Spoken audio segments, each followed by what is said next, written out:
શાહપુર ગામના અંદર જે શાળા છે, શાળાનો જન્મદિવસ આજે નાના બાળક લોકોએ સરસ મજાનો ઉજવ્યો છે.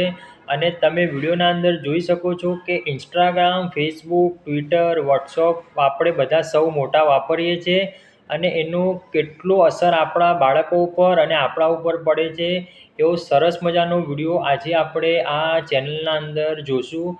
અને તમે અમારી ચેનલમાં નવા હોય તો ચેનલને સબસ્ક્રાઈબ કરીને વિડીયોને લાઈક કરવાનું ના ભૂલતા. વડનગરના બાજુ શાહપુર ગામના અંદર આજે પ્રાથમિક શાળાનો જન્મદિવસ હતો. જન્મદિવસ નિમિત્તે નાના બાળક લોકોએ સરસ મજાનું વિડીયો પ્રેઝન્ટેશન કર્યું છે.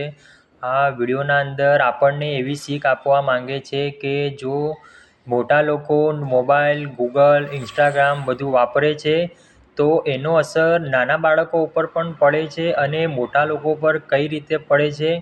આજે આ ઇન્ટરનેટની દુનિયાના અંદર આપણું જીવન કેટલું નાનું થઈ ગયું છે તેના વિશે આ બાળકોએ સરસ મજાની વાત પણ કરી.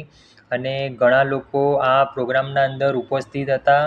આ પ્રોગ્રામ સવારથી જ ચાલુ હતો, બપોર સુધી પ્રોગ્રામ હતો અને નાના બાળક લોકોએ ખૂબ જ એન્ટરટેનમેન્ટ પણ કરી.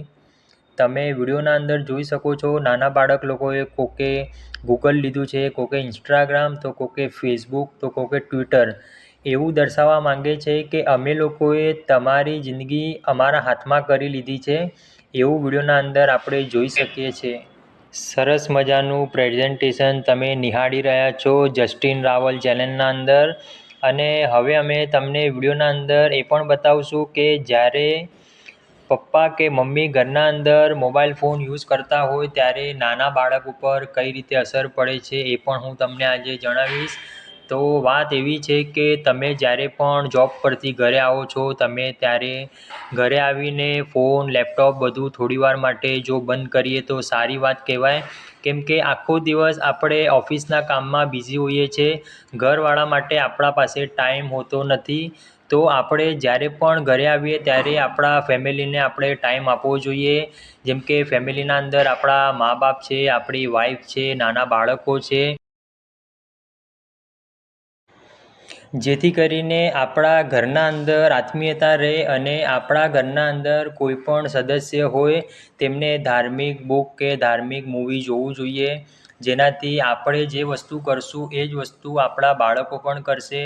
જેથી કરીને મા બાપે નોંધ લેવી કે આપણે જેવું વર્તન કરશું એ જ વર્તન આપણા બાળકો પણ કરશે. અને મહેરબાની કરીને તમને એક જ રિક્વેસ્ટ કરું છું કે જ્યારે પણ તમારું બાળક તમારા સામે બેસ્યું હોય ત્યારે એને મોબાઈલ કે એવી કોઈ વસ્તુ આપશો નહીં. એના બદલે તમે એના સાથે કોઈ ગેમ રમો યા તો પછી કોઈ ધાર્મિક બુક વાંચો, જેનાથી એના મગજનો વિકાસ પણ થાય અને એને સારા ગુણનું પણ આપણે ભવિષ્યના અંદર એવું વિચારી શકીએ કે એને સારા ગુણ પણ આવી શકે છે. અને તમે જોઈ શકો છો મિત્રો સરસ મજાનું પ્રેઝન્ટેશન આપણે વિડીયોમાં નિહાળી રહ્યા છે. અમુક લોકો એવી પણ કમ્પ્લેન કરતા હોય છે કે અમારા બાળક આખો દિવસ મોબાઈલ લે છે અને ઘણા મા બાપો એવું ગર્વ કરે છે કે મારા બાળકને મોબાઈલનું લોક ખોલતા આવડે છે, મારા બાળકને યુટ્યુબના અંદર વિડીયો જોતા આવડે છે. પણ એ ખરેખર વસ્તુ જોવા જઈએ તો ખોટી જ છે.